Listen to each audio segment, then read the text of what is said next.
को 9 बजे पति ऑफिस से घर आया। पत्नी ने आते ही उससे लड़ना शुरू कर दिया क्योंकि वह उसे पसंद नहीं करती थी। पति ने कहा, मुझे खाना तो दे दो, बहुत भूख लगी है।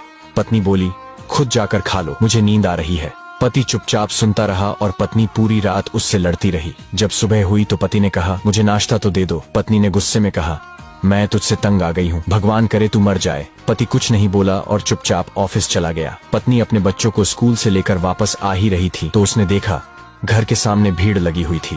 वह करीब पहुंची तो देखा उसके पति की लाश घर के सामने पड़ी हुई थी। उसके ऊपर कयामत सी आ गई। मन में सन्नाटा सा छा गया। लोग आपस में बातें कर रहे थे कि कार से उसका एक्सीडेंट हुआ है। पत्नी जोर से चीखने लगी और चिल्लाने लगी कि मनोज उठ जाओ, मैं अब तुमसे कभी नहीं लड़ूंगी, तुम्हें कुछ नहीं कहूंगी, मुझे कुछ नहीं चाहिए। उठो मनोज, तुम्हें भूख लगी थी ना, चलो मैं खाना देती हूँ, मुझे छोड़कर ना जाओ, उठ जाओ।